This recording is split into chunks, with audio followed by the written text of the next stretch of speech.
Welcome to episode number 2 of the 3 and Out podcast. Brett Schaub's always alongside Ben Pope and Mike Cicchetti. If you tuned into our first episode, our Season 2 premiere, we had our NFC Season Preview between all 4 divisions, all 16 teams in the conference. And it was a tight one. There were a lot of close battles between every single one of the top teams that had a terrific offseason. But now, guys, we move into the NFC. In our edition on this episode, there's some different sort of situations between squads. Once dominant teams are now moving into rebuilding phases, the same can be said vice versa.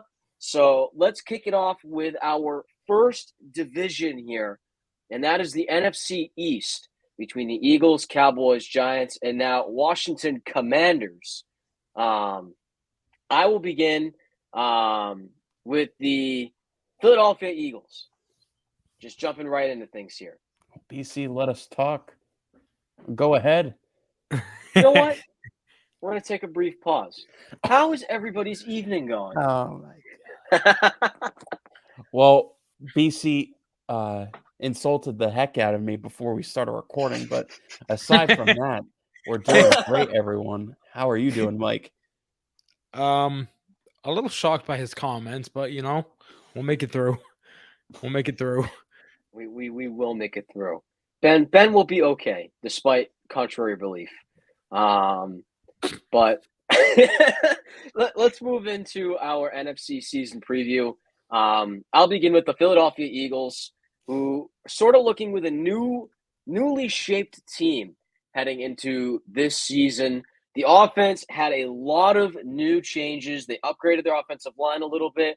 You also added A.J. Brown from the Tennessee Titans in a big haul from the NFL draft. The Titans honestly did not give that much away with A.J. Brown, and the Eagles didn't give much away either for A.J. Brown. So it was a pretty fair deal for Philadelphia.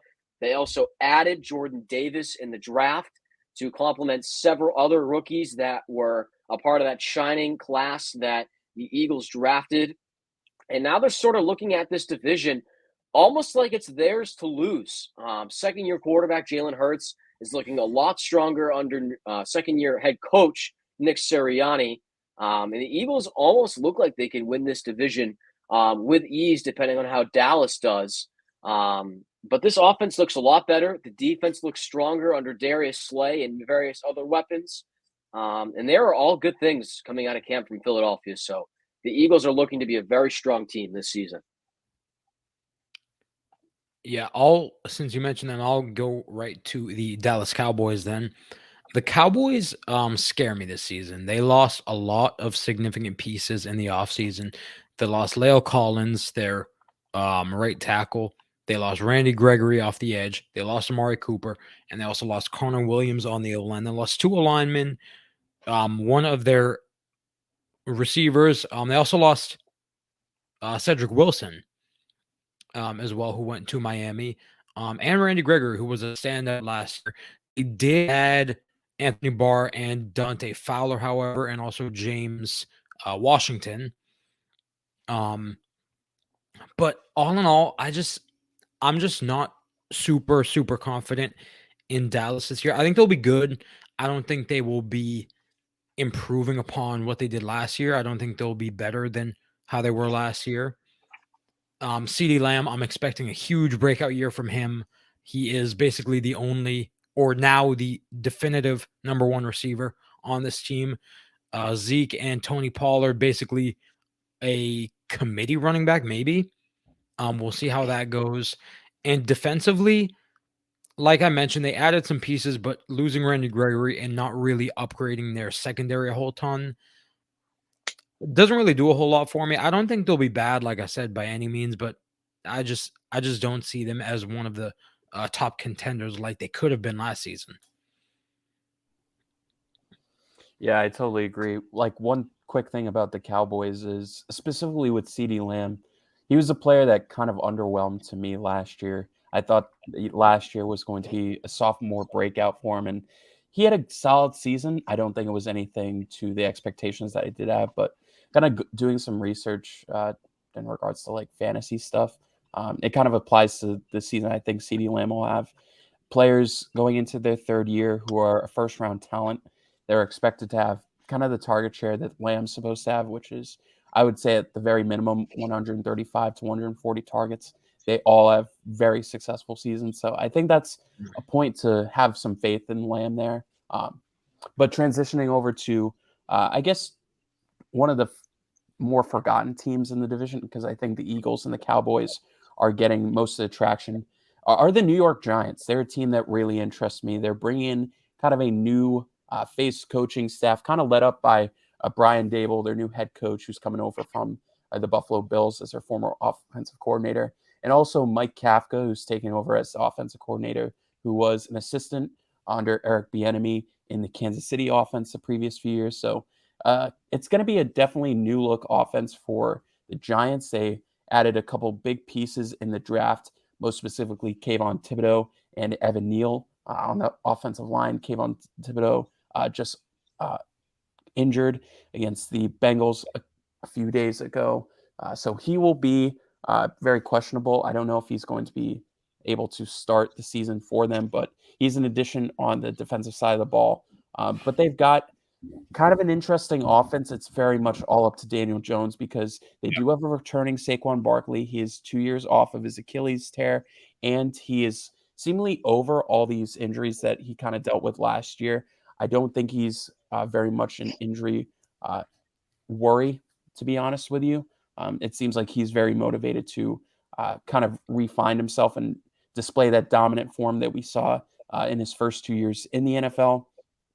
Kadarius Toney as well is a wide receiver that I am very interested in to see because even though it was with Mike Glennon, he displayed a few games in last year's season where he was unbelievable. So that's a top flight wide receiver paired with Kenny Golladay, who's trying to kind of reclaim his former form that we had with the Lions. So they've got some good players on the offensive side of the ball.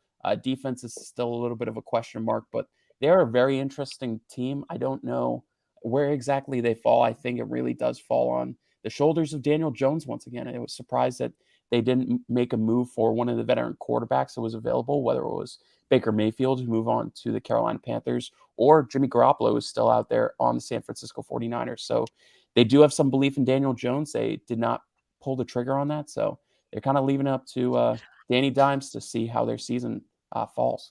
Yeah, I'm kind of glad they did that too, because I like how the owner and the GM, they came out and they were very dead set on this is Daniel Jones' team. We haven't given him a fair shot yet. And now this is, I mean, we all know this is his last chance as they started for the Giants. It's his make it or break it year. They did upgrade their offensive line, Evan Neal in the draft, and now they have two bookend tackles and Evan Neal, who looks to be a standout, and Andrew Thomas, who really broke out last year.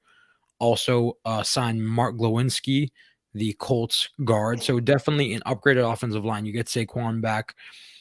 I think, this is his best year yet. Daniel Jones, Brian Dable, you can see if he has any of that, effect to what he did with Josh Allen with Daniel Jones. Daniel Jones is big. He can run. He has an arm, but he just hasn't been able to really put it all together consistently yet. So. Yeah, I think the biggest thing that stands out with me with New York is just contradictory to like other teams that have had struggles with rookie quarterbacks, or at least second, third year quarterbacks that haven't had confidence. The Giants are giving Daniel Jones the confidence that this is his team and his ability to work around. I think he's working with a little more of a package in his favor with Brian Dable, as opposed to what we've seen in the past with Pat Shurmur and then Joe Judge. But I think this could be a little bit of a turnaround. He obviously needs a lot of cards to play in his favor, especially with health in Toney and Golladay. And the defense needs to do their part. They let Bradbury walk, so now you're sort of relying on these secondary pieces to fall into place with Xavier McKinney as a second-year safety, along with Leonard Williams. Third year, along with Leonard Williams and Kayvon Thibodeau on the defensive line. Yeah.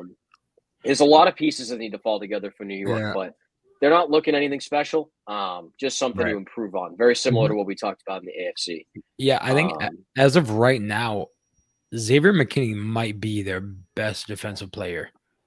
which is crazy to think about. And Xavier, he's good, but it's just, I mean, you still have KT, right? Who is sky's the limit with him. So we'll see how he turns out. But I mean, I think that team, like you mentioned, they have a lot to work on. So with that, the last team, is the Washington Commanders.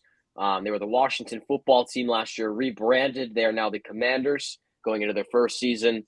Ron Rivera still the head coach. They now have their new quarterback. They traded for Carson Wentz. I believe it was a 4th-round pick that they gave up for Wentz with the Indianapolis Colts. They also have Chase Young returning off of injury. He's on the PUP list again. The Commanders placed him on it after a preseason game, so just kind of monitoring that situation. They also have Jonathan Allen returning, Montez Sweat. They did release Landon Collins as well, so you're without him in the secondary. You do have Cameron Curl and some other pieces to play with, but the defense, other than the pass rush, is looking a little weary. The offense has gotten slightly better. You do have a rookie first-round wide receiver, Jahan Dotson, to go with Terry McLaurin as your wide receivers. You also have Logan Thomas and Brian Robinson to pair with Antonio Gibson in the backfield. So a little bit more consistency and fortitude for the Commanders, but will it translate to a division win? Very unlikely right now, but it all could play into place. As this season goes on, it depends on these division games they're going to have to go through throughout the year, but definitely filled some holes that they needed to, and they have a much more solidified quarterback position than they did 2 years ago. So that's where the Commanders are looking right now. Yeah, this is a very frustrating team for me because even with Tyler Heineke under center the previous year, I still had faith in them because they have 2 skill position players that I was truly in love with Antonio Gibson and Terry McLaurin. I coined Terry McLaurin, in my own opinion, as like the next D-Hop, where it was just a matter of time until he got a good quarterback and he would just ball out completely. And even with Taylor Heineke, he did have his like very bright moments and everything, but just kind of doing research into the season that he had last year, he did kind of underperform at the level that I thought he would be able to perform at. And with Antonio Gibson, it looks like in this preseason that he is currently losing his job to Brian Robinson. I don't know if that's going to be something that fully transpires by week 1, but it seems like the fumble issue with Antonio Gibson and him not being able to deal with a full workload coming off his turf toe injury that he dealt with for a majority of last year, that is a genuine concern, and that Ron Rivera and the offensive coordinators don't fully believe in him. So with that, even with the upgrade to Carson Wentz and them still having a very strong defense, it just leaves me in kind of a weary situation of how much do I actually buy into him now, especially with the pieces that I loved so much last year are pieces I'm not in love with as much this year, which is kind of tough to say for me. Right. And all these teams in the NFC East are kind of like question marks. They're all wild cards. Like you could really see them going any way. And I don't think any record would super surprise me either way, whether they overperformed or underperformed to what I have them at. Yeah. I think the only one would be Philly, where they added such a significant piece in AJ Brown that it would be really tough for me to see them, especially when they didn't have a significant receiver. Even though Devontae Smith did have kind of an under the radar rookie season, just because of how high up Jamar Chase's season was, they never really had that true alpha receiver. So they were kind of able to float above water with an offense that truly didn't belong in the playoffs. And now they've got it set up where they have a true alpha, and if they're able to work out something with the run game, I think they'll be good enough. So I think aside from Philly, I agree with you, Mike, but I don't know. It's tough for me to see Philly in a spot where they fall under 500, especially with how they went last year. All right, well, jump into your record predictions, and Ben. Yeah, sure. I'll start off. So kind of with the sentiment that I just spoke there about Philly, I have them at 11-6. I have them as winning the division. The significant upgrades that they made, not only with AJ Brown on the offensive side of things, but they brought in James Bradbury, Hassan Reddick, Jordan Davis, just to name a few players on the defensive side of the ball. I think their defense is going to be much improved. And if they're able to work out some semblance in the run game, whether it is Miles Sanders or if it's Kenneth Gainwell that takes over, who has really had a good preseason to start off with. I believe in their offense, and I think that they have a chance to kind of reach that upper echelon of the NFC teams if they're able to perform at the level that I think they can. Next up, right a game below them, I have the Dallas Cowboys. I think they're right on that same level, but the subtractions really hinder them. They didn't really make any two additions that really put an influence on me. Maybe the only one would be Jalen Tolbert, who's a little bit of an underrated, Elmer Fudd there for a second.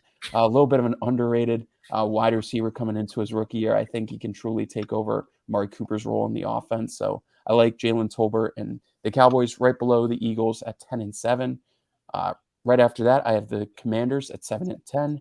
And then lastly, I have the Giants at 6-11. All right. And I guess I will jump in, excuse me, to mine. I also have Philadelphia winning the division at 10-7. I do think Jalen Hurts will have the best season of his career, 5,000 yards, 35 touchdowns. I think that I'm actually considering Jalen Hurts for MVP this year. I think he's going to perform to that caliber. Will it happen? I don't know. I think it's definitely plausible.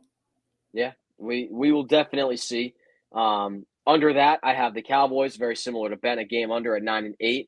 I have them actually tied with the Commanders at 9-8. I gave Washington the benefit of the doubt here with Wentz.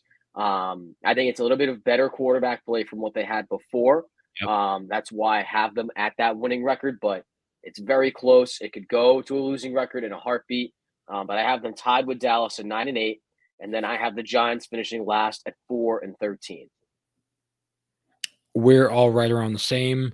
I have Philly 11-6, Dallas right behind them 10-7, Washington I have at 8-9, and the Giants last at 6-11. Again, starting off with the East divisions, basically almost identical.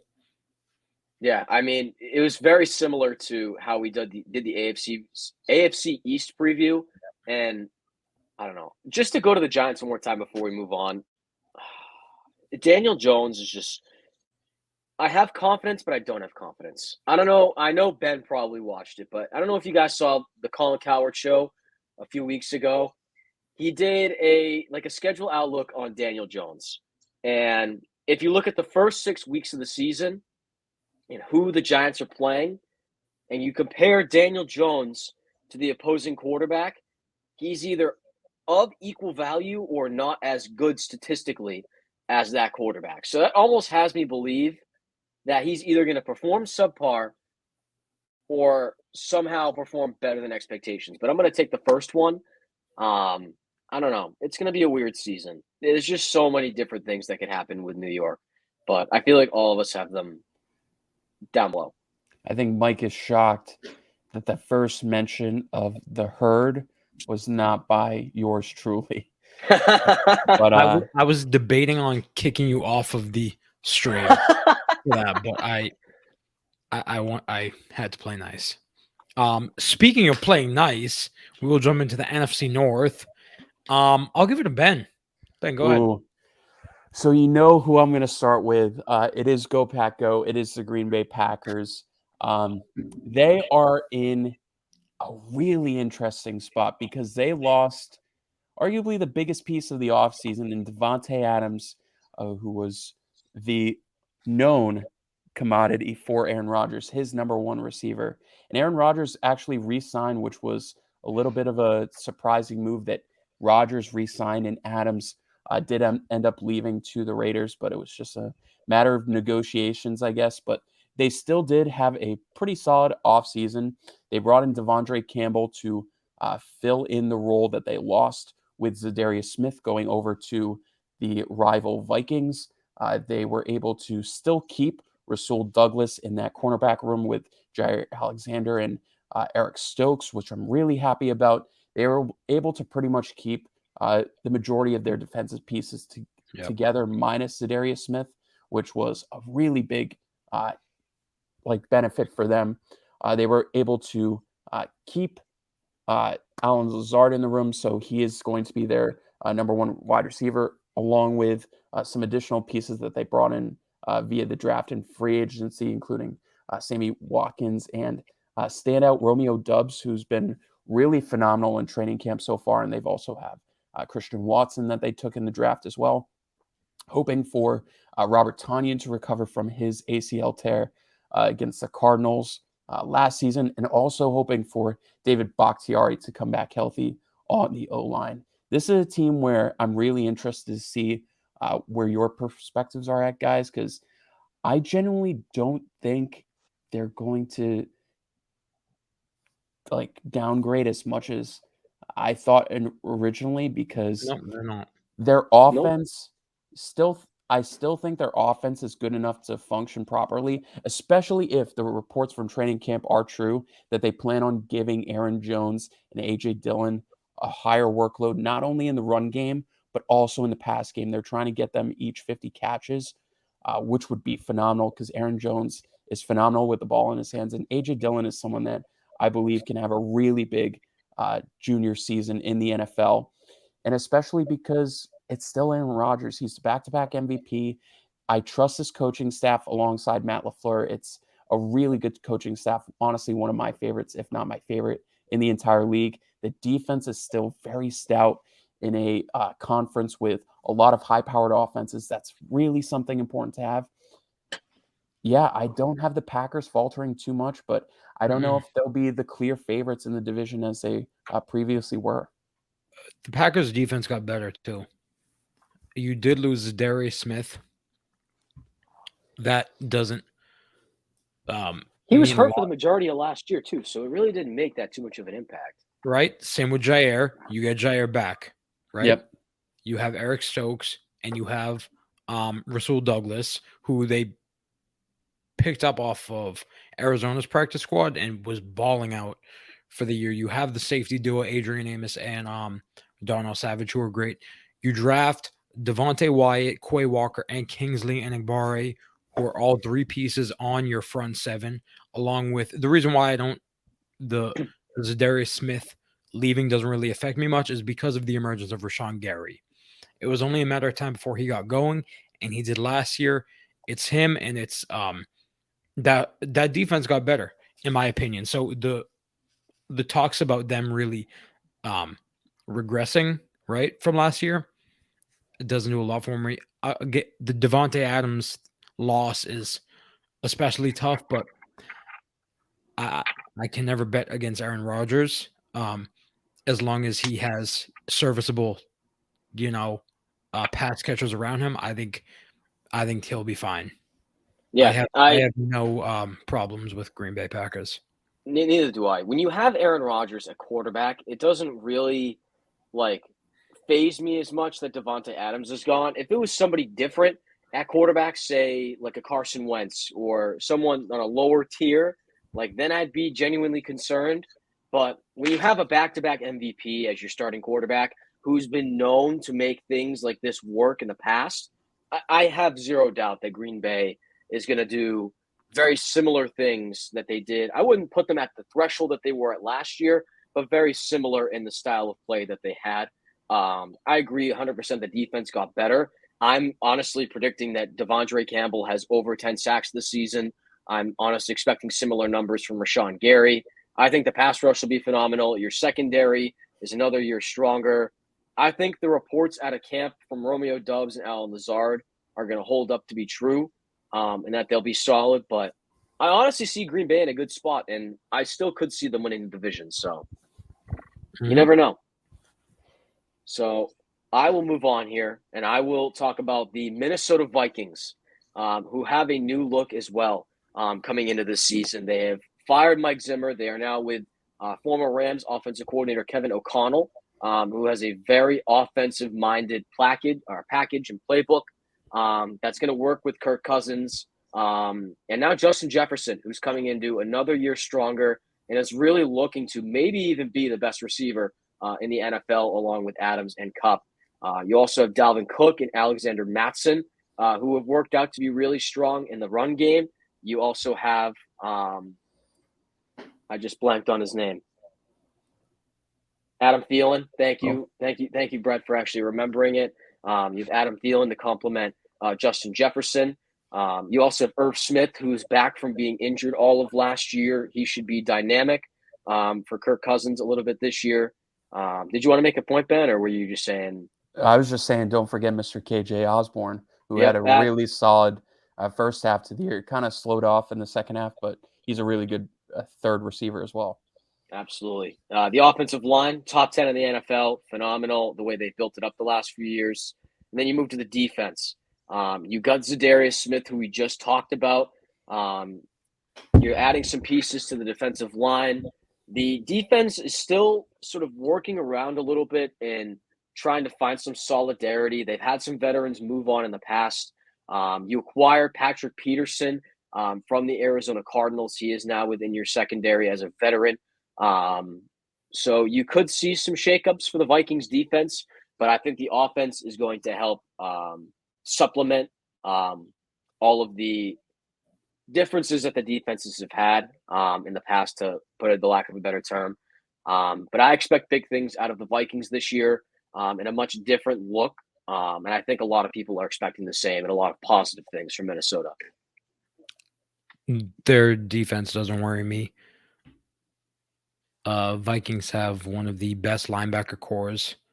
Agreed. In the league to me. And their secondary was very shaky last season with Harrison Smith, Pat Pete, and Cameron Dantzler.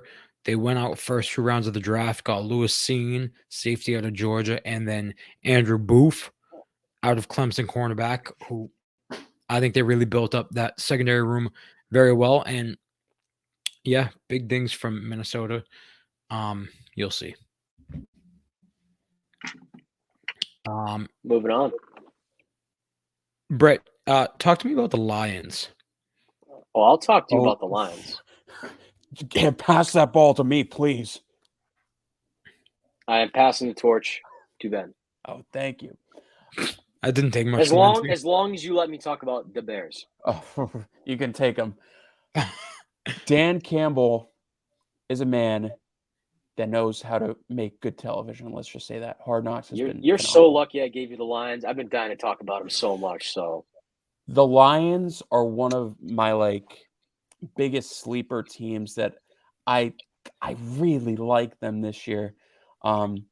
They did make some smaller moves in the offseason, most notably in the draft with Aiden Hutchinson and Jamison Williams.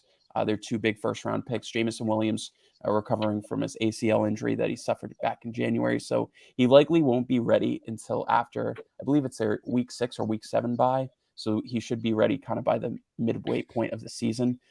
But I have a lot of faith in this team. Their offense is something that really developed near the end of last year. And I know they were kind of running with Tim Boyle a little bit because Jared Goff did suffer an injury, but they were running pretty well. DeAndre Swift, their lead running back, is one of my favorite players to kind of break out even further in the NFL amongst skill position players. There was a conversation that was had amongst him and his offensive coordinator that they're really trying to work for 1,000 rushing yards and 1,000 receiving yards while still trying to make sure he has an attainable workload. That's the type of thing that really excites me because DeAndre Swift, it was his lowest efficiency rate on the ground last year, but his receiving numbers were still phenomenal. So that's a player that I really like as a lead back. Amon-Ra St. Brown had a phenomenal end to this season, especially with the heavy target share that he received. They are getting TJ Hawkinson back. They acquired DJ Chark, who was a solid receiver that has kind of been under injury discretion the past couple of years. But once he was healthy back when Gardner Minshew was under center with Jacksonville, they were actually a really good duo. And DJ Chark proved that he could actually be a solid receiver, which he's only being dependent on as a receiver too. I mentioned the addition of Aiden Hutchinson on the defensive side of things, but they did add or they do have Oru Warrior. That's a name that you guys love, but I can still barely pronounce.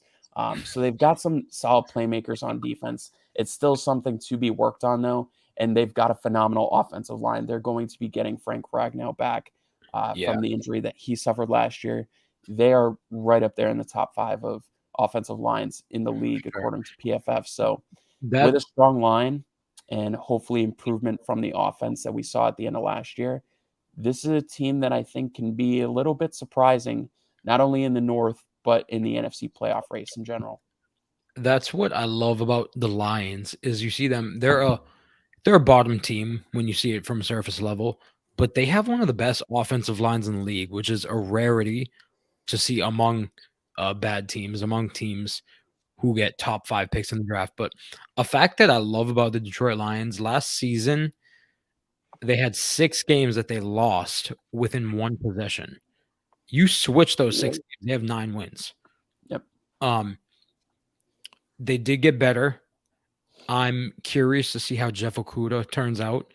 That was what I was just about to mention. Yeah. Now going into his 3rd year, he had a underwhelming rookie year, and then sad to see him go down with an injury last year.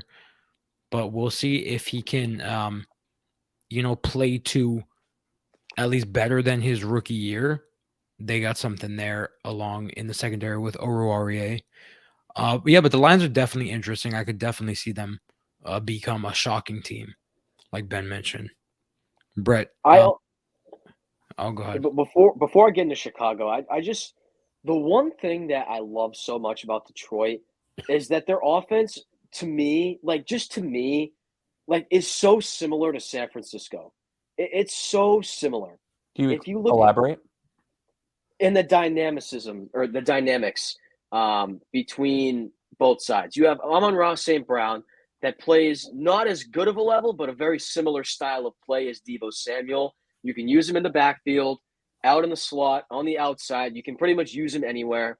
You have a solid run game. It's not really stardom yet, but it's still solid between Elijah Mitchell and DeAndre Swift. And then you have quarterback play that's able to sort of manage the game. We've seen Garoppolo do it the last few years. Jared Goff does the same thing. Offensive lines are both extremely solid between both sides.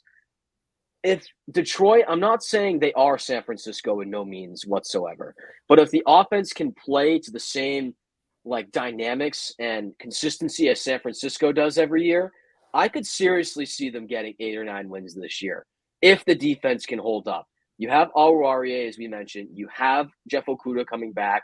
They're actually saying Will Harris is going to play as the number 2 outside to Okudah, or to Oruwariye, excuse me. And then you have Hutchinson to help out on the front 7. I'm not saying they're going to be like San Fran or anybody, but I'm saying the looks are very similar, and you could see the factors playing out very, very closely together. I hear you. I like it. Give me your records for the North. Oh, we're going to not talk about the Bears? Bruce, you're not going to talk about the Bears? Go. You were rambling on, bro. I don't want to hear about the Bears, but go ahead. Me. Jeez. Chicago Bears. Nothing crazy in the offseason other than the fact that they did fire Matt Nagy as their head coach. They hired Matt Eberflus as their new head coach, defensive-minded. You thought they were going to go – what's that? I was just laughing at Ben's face. Oh, jeez. But Eberflus – We're on YouTube now, folks. We're going to have some reactions here. My God. Go ahead. But Justin Fields, second-year quarterback out of Ohio State, he'll look to make a bit of a larger leap than he did last year after he took over a quarterback from Andy Dalton. Darnell Mooney is now going to be your number 1 receiver after Allen Robinson left to Los Angeles with the Rams. You also have Cole Kmet, another tight end that's going to look to make another leap in his veterancy. You also have Khalil Herbert and David Montgomery in the backfield as a 2-headed tandem. They're going to be looking a little bit more towards Montgomery in the run game and Khalil Herbert as sort of that pass-catching ability. And the offensive line still has some work to do. You drafted Tevin Jenkins a couple of years ago, but hasn't really turned out to be what you wanted. They actually were looking to trade him at the beginning of training camp to see if they could get any value for him early. And then looking at the defense, you still have that scare with Roquan Smith. He did request a trade. Nothing to worry about right now, but it is something that could develop in the coming weeks, depending on what happens. He's already said he will play, but he is looking to request a trade. You still have Ed Jackson as your top secondary guy. You lost Akeem Hicks. You lost Khalil Mack. So a lot of big pieces are gone for Chicago. There's sort of going to be another developmental year here and see what Eberflus can do. Sort of? Yeah, just to say the least. This is a very much developmental year, and to see what 100%. Justin Fields can do with what he has. But I don't think anything is expected much out of Chicago this year. Predictions, Brett. All right, I will start out. I'll start out with last to first. No, Chicago Bears, don't I be have weird. finishing last. What's that? Don't be weird. Go the normal way. Okay. Ben actually looked if you want, intrigued for once. okay, if you want to surprise us, go ahead. Go ahead. Do whatever. Fine. I'll do first to worst to appease you, Mike. That's mean. You don't have to appease me. You can do last to top, dog. Do whatever. All right, let's keep going. All right, first place, Green Bay Packers. They finish 11-6. It's a bit of a closer division, but the Packers do win it. Second place, I have Minnesota a game behind. They make the playoffs at 10-7. Third place, I have the Lions. They finish 8-9 on the season. And then lastly, I have Chicago finishing at 5-12. So what? 5-12, you said? 5-12, yep. Okay. Michael? I have Minnesota winning the division and also winning the NFC 13-4. I have Green Bay a game behind them, 12-5. Those two are neck and neck. I have Detroit 7-10, and then I have Chicago as the worst team in the NFL this year, 3-14. Don't expect a lot from them. Like Brett said, a developmental year to say the least. I think you can go lower than that, dog. But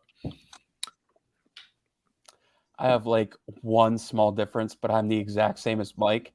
I have the Vikings also at 13-4, winning not only the NFC North, but also the number one seed in the NFC. I have the Packers at 12-5, also second place. I have the Lions one game higher at 8-9, similar to Brett. I just really believe in them. And I also have the Chicago Bears at 3-14 in last place. Fair enough. A little bit of a shakeup between me and you two. But yeah, it could very well turn out the Vikings are 13-4. The big thing is how O'Connell adjusts the offense and how the defensive coaching can really have them up to that offensive potential. So we recorded previously our AFC matchups, and we discussed probably the in-division matchups between any of those four teams would probably be some of the most seen matchups, at least within a division or within a conference. I would say that the Packers and the Vikings, both of their matchups, not only in week 1, but I believe in week 17 or week 16, one of the two, those are the two games that I've circled on my calendar that are my must-watch games. Because I think the first game is going to be the Vikings coming out party of sorts with Kevin O'Connell. And I think week 17 is, at least the way I did my schedule, when the Vikings win it again, they sweep the Packers, and they also clinch the division. Wow. Uh-huh. And I think that, not to give away anything for anything that we have for future episodes, but I think the biggest difference between those two teams is the sheer just target volume and whatever he's able to do on the field of one man named Justin Jefferson. Yeah. Yeah, I could see that very well. You put a good point. Remember my wide receiver video, and I had a certain Vikings player number 1. Mm-hmm. Yeah, that's gonna come true. So we'll move on. We'll go to the NFC South. So yeah, let's talk about some NFC South here. Not the same NFC South that was 5 years ago. You pretty much just have one team and then 3 squads, either in developmental phases or kind of like Denver a few years ago, where you're just stuck in the rut for 5 years, but not really considered developmental. You're misled. I think Mike. I don't know. But let's jump into the Buccaneers first. I'll talk about Tampa Bay. You bring back Tom Brady after he first announced he was retiring. He then announces he's unretiring and will play this season, presumably his last year in the NFL, from what a lot of people have been saying. He did miss the first few weeks of camp, but is now back after a personal matter. The biggest thing that's concerning for Tampa Bay is offensive line. You lost Ryan Jensen to retirement. Yeah. Alex Capo went to Cincinnati, and Austin Stinney just went out with a torn ACL and MCL. So there's 3 starters you just lost in the span of 6 months. Now you're sort of relying on – what were you going to say? Ryan Jensen torn, yeah, what, ACL? Ryan Jensen retired. He retired. No, he didn't. No, he didn't. Or was it Ali Marpet? Oh, Ali Marpet retired. Ali Marpet retired, Retired, Ryan Johnson was injured. Yep, that's what it was. Thank you for clarifying. But regardless, this offensive line really just – I want to say rebuilding, but they need a lot of help and a lot of help fast, especially if you want to protect an aging Tom Brady. Not saying that Tom Brady's worked with a subpar offensive line before, but this is definitely going to be an interesting situation how it pans out for Tampa Bay. You get Chris Godwin back after he tore his ACL last year. You have Mike Evans. You added Russell Gage to this wide receiver corps along with former All-Pro receiver Julio Jones. So there's 4 targets for Tom Brady right there. You bring back Cameron Brate in this mix for your weapons. You have Keyshawn Vaughn and Rashad White to complement Leonard Fournette in your backfield. And then your defense pretty much remained the same. You have Devin White and Shaquille Barrett as your top linebackers. You have Sean Murphy-Bunting and Carlton Davis leading your secondary. And the Buccaneers are just going to look to retake the NFC South again and just kind of secure this division. Everybody sort of has them in their Super Bowl picks every year. But it's going to be an interesting situation to see how Tampa Bay plays out with that offensive line. Do we want to – why don't we do this? Go for it. Why don't we do what? I thought there was a pause. I don't know what happened, but then you just go with what your point was saying. Just keep going. I was just gonna say they're lucky they were able to trade for Shaq Mason when they did for the steal they got him for. Because if they did not, they would be down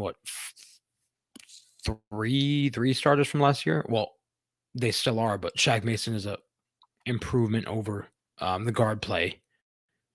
Instead of having a backup in the right guard spot too. But yeah, Benny, do you have any points on the Bucs? No. All right, well, let's move on. I would like to talk about the Saints if I could. Of course you do. Go ahead. The Saints are a team that I am super high on. I am probably the highest on the Saints this season. I am loving the Saints this year. I'm all in on Jameis Winston. You have, Alvin Kamara, Mark Ingram. Their receiver room is incredible now. You get Michael Thomas back after 2 years of injuries. You draft Chris Olave, the most pro-ready receiver in the draft, and then you bring in Jarvis Landry. Their number 1 receiver last year is now their number 4 receiver. So that should just tell you how much they have improved. Their offensive line is one of the best, drafting Trevor Penning on the left tackle spot after the Teron Armstead departure to Miami. Trevor Penning, kicked out of practice, 2 or 3 days in a row a few weeks ago, but he is really showing out through preseason, however. And defensively, they have one of the best defenses in the league. They have the best safety duo in the league. Through free agency this year, they got Marcus May and Tyrann Mathieu. They have Marshawn Lattimore, Paulson Adebo, CJ Gardner-Johnson as their corners. Linebacker-wise, you still have Demario Davis. And that line, you got Cam Jordan, you have Marcus Davenport on the edges. I don't know what it is, but I am all in. I'm bought in onto the New Orleans Saints this year. Fair enough. How do you guys – I want to see how you guys have them ranked. Not ranked, but what do you guys think of the Saints this season? I mean, for me personally, I think them and the Panthers are kind of like two sides of a coin. I think if you like one of the teams, you're probably not in love with the other. I know you're in love with both, or at least I believe you are. Maybe not as much as you Mhm. were with the Panthers last year, but you like both teams. Personally, For sure. I'm more into the Panthers than the Saints, even though I do believe that they're very similar teams. I guess it's just like terms of preference. Maybe I'm underrating the Saints a little bit because the point that you did mention with them pretty much having their wide receiver one for last year, who would you consider that? Like, I know his name changed. My goodness, he's like a small receiver. He's like Yeah, very quick. Deontay. Oh, I was thinking of Marcus Callaway. Oh, But I was you're gonna Eventually, thinking it started out as Marquez Callaway, but then it I was gonna eventually say became Harris. Deontay Harris. Yeah. Deontay Harris. Deontay Hardy now. Yeah.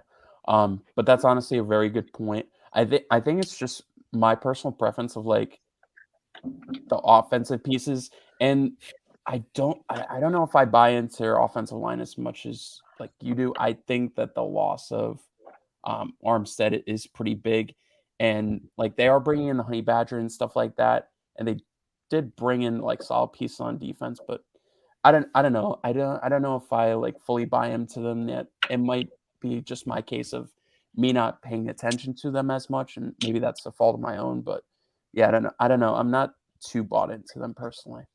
All right. Well, you want to talk about the Panthers then? I was Or going you to think- talk about the Falcons if that's okay. Okay, go ahead. So the Falcons are a very interesting team for maybe a team that a lot of people don't have too many high expectations for them, but I'm very interested in them. So they brought in Marcus Mariota to serve as their new quarterback replacement for Matt Ryan, who left. They also drafted Desmond Ritter to kind of be the presumed starter once Marcus Mariota's contract is over, or maybe he takes over sooner rather than later. They have Kyle Pitts, who they drafted last year at 4 overall. He had a phenomenal rookie tight end season. I only look at he improves upon that. They have Drake London, who is, I believe, was the first wide receiver taken off the board. So they obviously value his speed and his dynamic nature very highly. I think they have some interesting pieces on the defensive side as well. And they also added Casey Hayward to that as well. So another veteran piece to that defense. I'm really interested to see where they land. I don't think they're going to be anything phenomenal because some of their pieces that they relied on, at least early on last year, with Cordero Patterson and Calvin Ridley on the offensive side of things, they don't have. Calvin Ridley's out with a suspension due to gambling, and Cordero Patterson, yes, they did re-sign him, but I don't think he'll be as dynamic. I think you'll see rookie running back Tyler Algier probably cut into that workload as well, along with veteran running back Damian Williams. And their defense, while they do have some playmakers on the other side of the ball, like it's nothing like too threatening. I think this is just a developmental year for the Falcons and for Arthur Smith, who's going into his second year as head coach.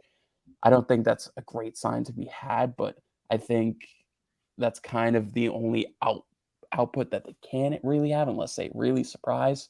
But I do think they're an interesting team to say the least, at least among the maybe lower quality teams in the NFC. I think their offense will be somewhat fun to watch. I think Drake London and Kyle Pitts are going to be a really fun duo. But outside of that, and I also think Marcus Mariota is fine. Nothing special, obviously, but I think he will be able to get it done when it comes to helping Kyle Pitts and Drake London get theirs. Defensively, outside of AJ Terrell, I'm not super impressed by anything. Yep. But Yeah, I honestly agree. I think you're probably going to see Cordero Patterson used more as a wide receiver this year than he will running back. I know they used him a lot dynamically last year because of the heavy load they had at wide receiver at the time between Ridley, Gage, and Olamide Zaccheaus. But now you're only really working with London and Zaccheaus. And when you don't have your top guy in Ridley, you sort of need somebody with veteran experience to step up and fill that role. And right now it's Cordero Patterson. So you're probably going to have him as sort of more of a receiver end, maybe at times used in the backfield. But as Ben mentioned, you're probably going to have Algier serve and sort of take a portion of that workload away from Patterson. And the defense for me, other than AJ Terrell and Casey Hayward, it is no bueno. You lost Dante Fowler, which I did not like at all for Atlanta. Dante Fowler was a big piece on that front seven. And now that you don't have him, you really don't have anyone to begin with. So we'll see how Atlanta pans out. They're certainly interesting. But the last team on this list is Carolina. Carolina, very much like New Orleans and Atlanta, are interesting. They're sort of in a spot where they're trying to compete, but the pieces may not entirely be there yet. You have Baker Mayfield now a quarterback. He was just named Week 1 starter. After they acquired him in a trade, he beats out Sam Darnold in the QB battle. Not that there much was a debate, but Baker Mayfield wins the spot. He now has DJ Moore and Robbie Anderson to pair up with him. You bring back some pieces on the offensive line. You also drafted Ike Ekwonu in the draft, and he'll be a big piece, sort of working in a dynamic offensive line role. You have Christian McCaffrey back from injury. He'll be working and taking on the majority of the workload. You also have Chuba Hubbard behind him if needed. The defense, you get J.C. Horn back after he suffered a massive injury last year. You also have Brian Burns helping out on the defensive pass rush. And Panthers will just have to look to compete. You have Atlanta and New Orleans, which you have chances to win division games with. But other than that, you're going to have to rely on Baker Mayfield and your offense to step up and really perform to expectations. I sort of expect DJ Moore and Baker Mayfield to have a really good connection, especially with Christian McCaffrey as well. So it'll be very interesting and sort of mysterious to see how the Panthers play out with Matt Rule. Their offensive line really intrigues me as well, because the whole thing last year with Sam Darnold is because how bad that offensive line was. You drafted Ike, right? The best day one tackle, who was also versatile to slide inside of the guard. You took Austin Corbett away from the Rams, their starting guard, and you also took the Ravens center, Bradley Bozeman. So you have 3 new starters on your offensive line. Taylor Moton on the right tackle spot, and I wouldn't be able to name you the other guard, but getting three new starters after a year of, husk garbage that they were last year, the offensive line, I think it's definitely something to look forward to. And that's an interesting point, Mike, because you think about Baker.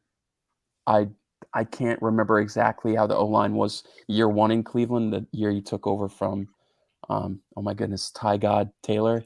But that was 2018? 2018. Ever since then, the Browns have had a top 5 O-line supporting Baker. So this is the first time that he's had an O-line that isn't perfect behind him. But also, I would say that he has better weapons. Maybe that's me taking a stab at OBJ just not working for the Browns.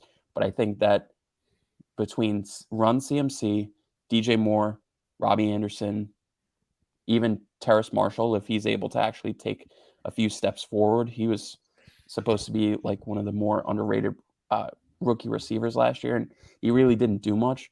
Maybe he breaks out under Baker, and they've got playmakers all over the defensive side of the ball, a lot of young playmakers too. So they have a high ceiling, especially if Baker works out.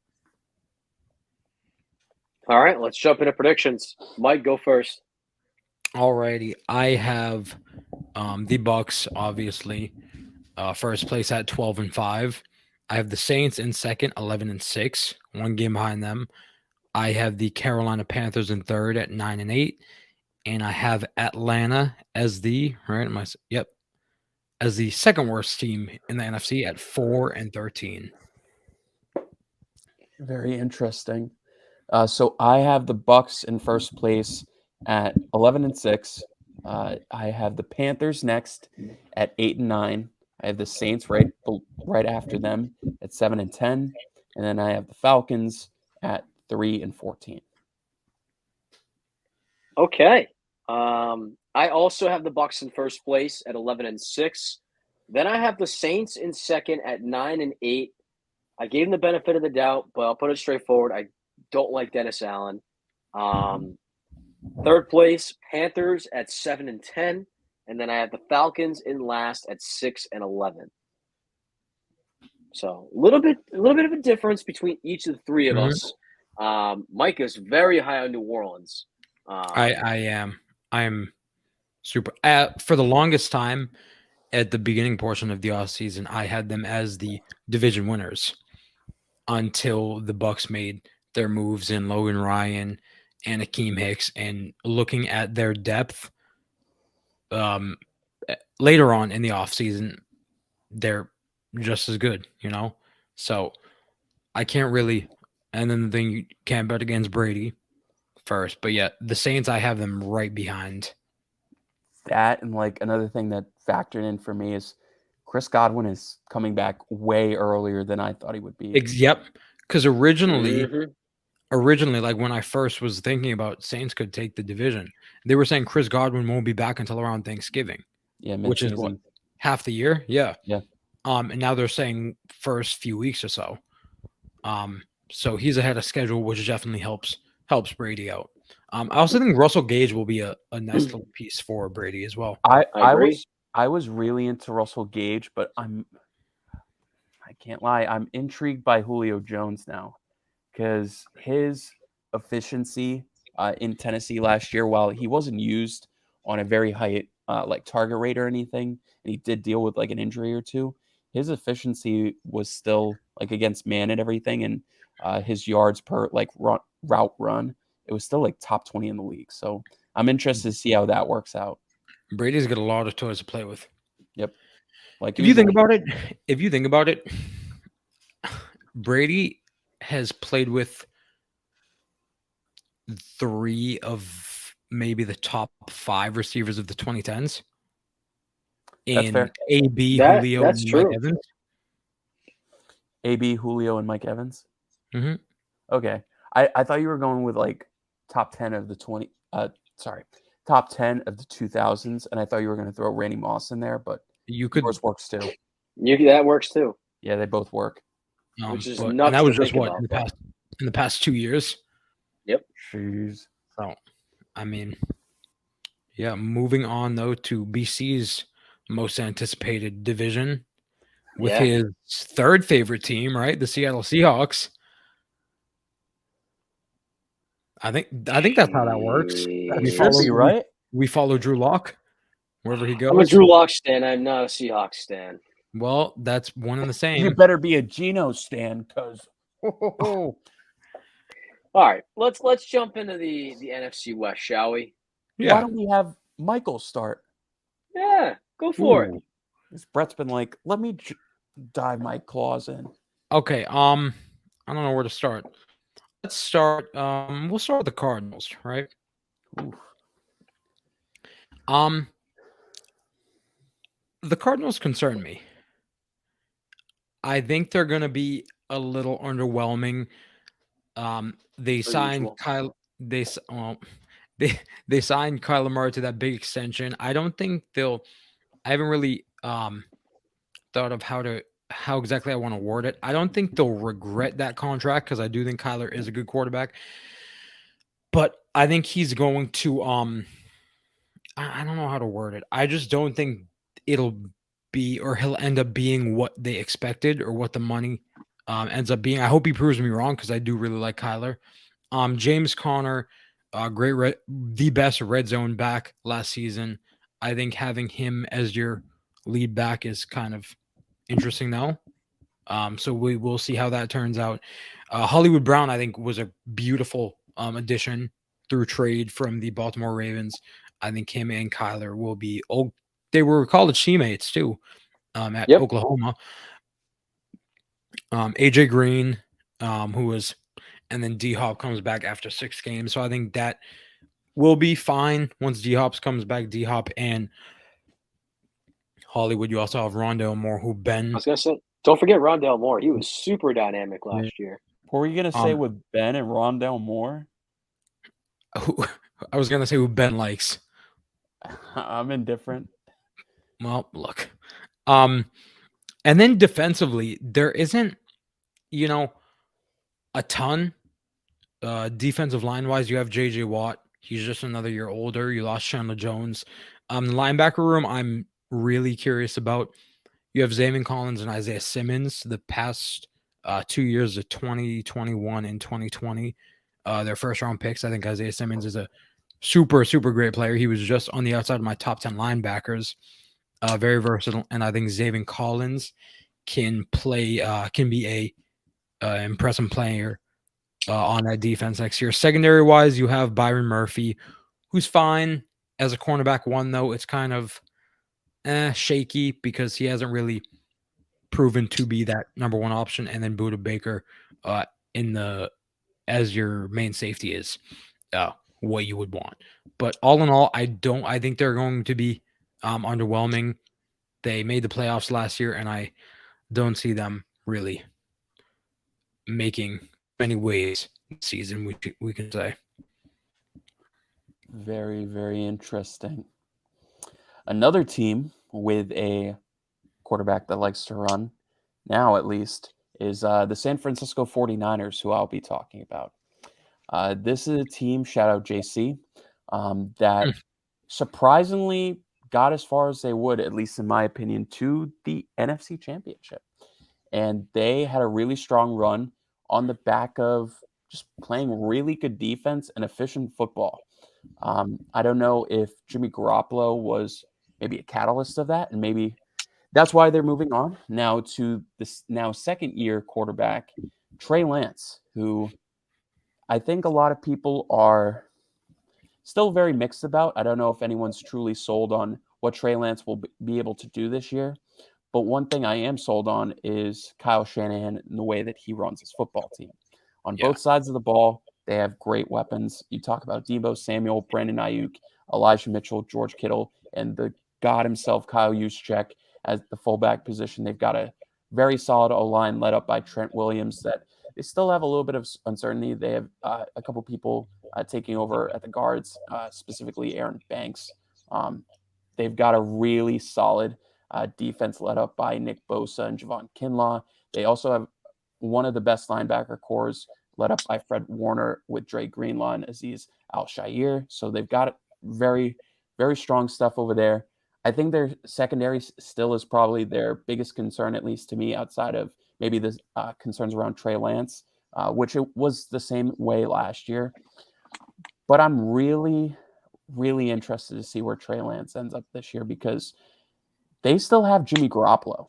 So if they don't see what they like out of Trey Lance and they're around 500, I wouldn't be shocked if they go back to Jimmy Garoppolo. I don't know if that's something that they really want to do, but it's an option because Jimmy Garoppolo, like, it's pretty much warranted, even though he's maybe not the best quarterback in the league.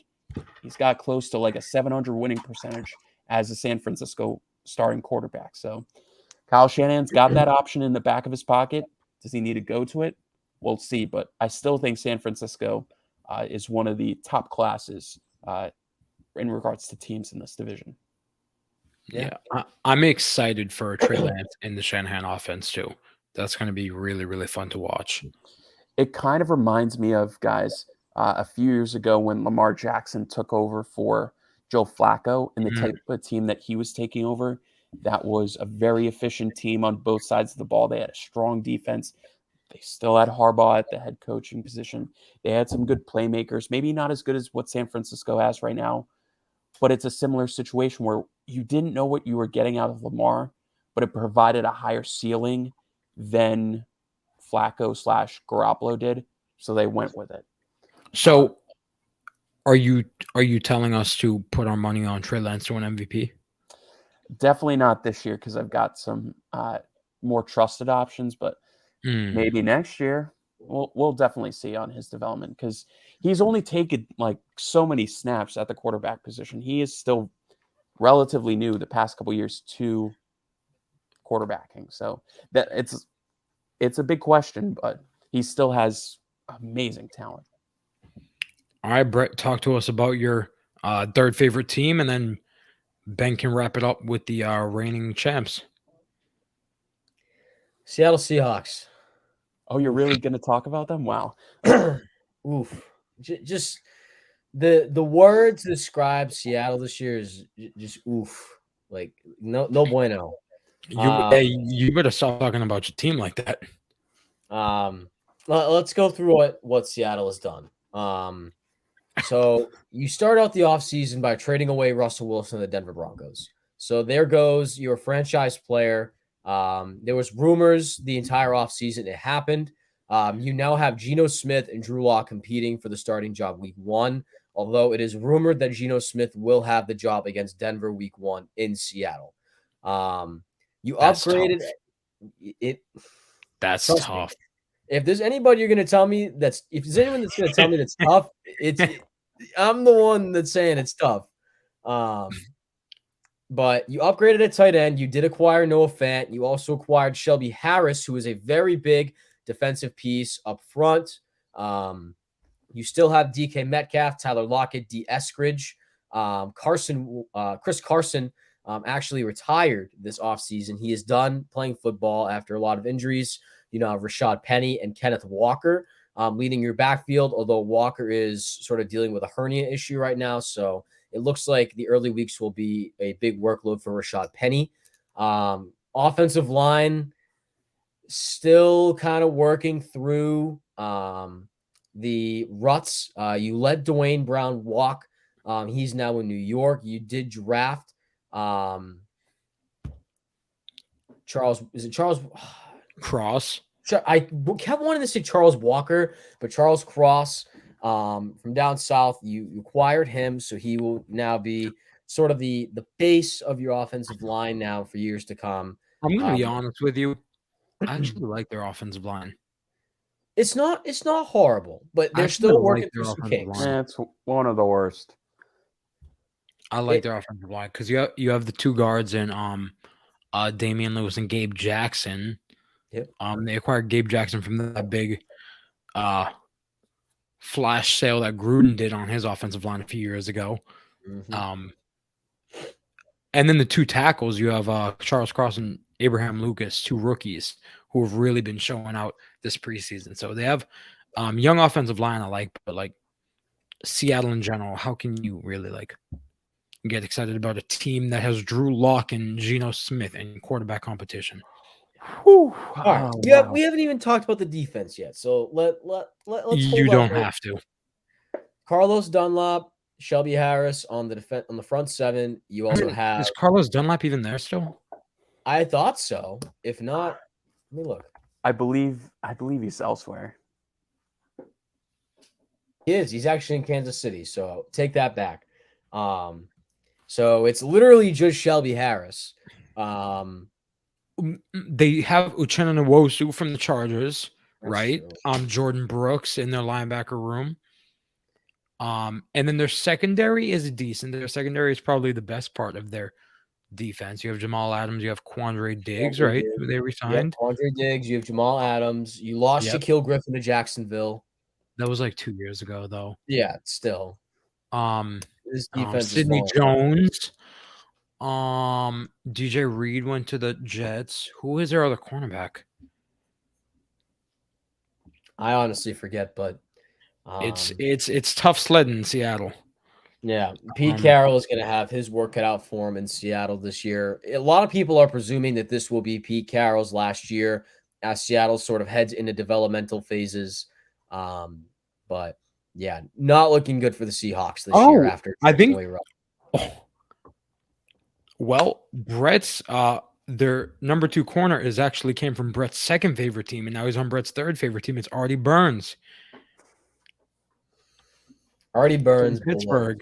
No disrespect to Artie Burns, but he has had some adversity the last few years.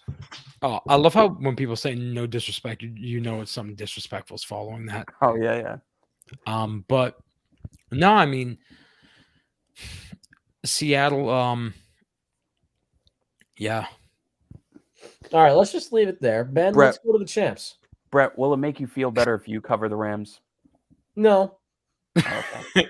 All right. So I will cover the Super Bowl champs, the reigning division champs as well. And that is the Los Angeles Rams, who had a bit of an interesting offseason. So they added Bobby Wagner from the Seattle Seahawks. That was their big add on the defensive side of things since they were losing Von Miller to the Buffalo Bills. They were able to keep both Aaron Donald and Cooper Kupp under contract, signing those guys both to extensions. I believe Matthew Stafford got an extension as well, or did he already have a big contract? I believe he signed an extension either at the beginning of last season or just now. Okay, because I know all three of them got extensions at some point. I know Kupp and Donald were more recent. But regardless, so they have still very much stacked side on the defensive side of things, not even mentioning Leonard Floyd. They've got Troy Hill still. It was this offseason. Okay, cool. Makes me feel better.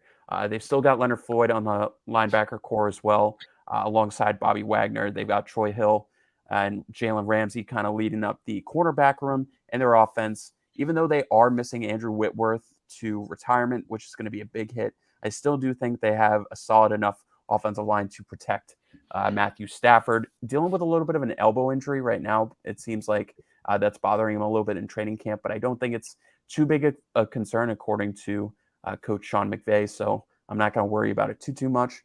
Their running back core is a little bit worrying to me. That's something that I've kind of circled. Cam Akers and Darrell Henderson both dealing with soft tissue injuries right now. Cam Akers coming off of his Achilles injury, and Darrell Henderson had a little bit of a mixed bag year. He was great when he was on the field, but he did miss time with a few injuries towards the end of the year. We love Darrell Henderson. Yeah, he's got a weird hair as well. And then you've got the receiver core as well, led up by Cooper Kupp, Brett's boy, but also led up by my boy, and I love this man so much. Allen Robinson had a down year last year with the Chicago Bears, but my boy, Allen Robinson's your boy too? No, who's your other receiver? That's my boy. Oh, the Moon Man, Darnell Mooney, but he's with the Bears. Van Jefferson. Oh, I thought you were talking Van. Literally everybody's your boy. That was a shot in the dark, my friend. I didn't even know. I just felt left out. I just wanted to be Okay. I kind of figured. But Allen Robinson, he's coming off of a down year with the Bears. His efficiency numbers were still kind of middle of the pack, but everything that we've heard out of Rams camp is that he is the clear number 2 wide receiver who's going to take the target share that was kind of consumed first half by Robert Woods, second half by OBJ. That is going to be going to Allen Robinson. So into that, he's a great receiver. I really think that he'll be able to take that role and maybe do even better than what Woods and OBJ were able to do last year. Still got solid receivers behind them with Van Jefferson, like you mentioned. And I was going to keep going, but that's kind of it. Those are the three, unless you like the Hig Beast, Tyler Higbee, who is fine. But yeah, they are still a very strong team. I still think they are one of the top teams in the NFC, along with one of the best head coaches, if not the best head coach in the league, in Sean McVay. They are losing Kevin O'Connell to the Minnesota Vikings, their new head coach. But I do believe that their offense will still be able to stay afloat as long as they've got Matthew Stafford under center. And he is well protected in keeping that elbow healthy. So I do still have high expectations for them. And in this division where there are a little bit of questions with the other three teams, I think they are kind of the clear favorite, at least going into this season, coming off of their Super Bowl win.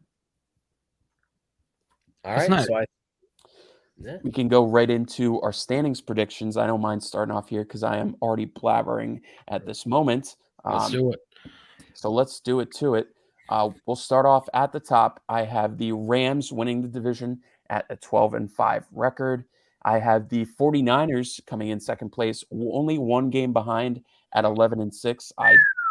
I am buying into the Trey Lance hype, and if not, I guess I think that Jimmy Garoppolo is going to do really well as a backup. But their team is so well balanced. It's hard for me not to buy in. I have the Cardinals next at 9-8, and then I have the Seahawks dead last at 3-14. All right, I'm gonna go next. I literally have the same exact things, only the first three teams are just a game separated. So I have the Rams winning at 11-6, 49ers second at 10-7, Cardinals finished third also at 10-7. So they're sort of like in that tiebreaker. And then the Seahawks secure the number 1 pick in the draft at 3-14. Okay, well, mine are right around the same. I have the Rams winning 11-6, San Francisco a game behind them at 10-7. I have Arizona a little lower than y'all at 7-10.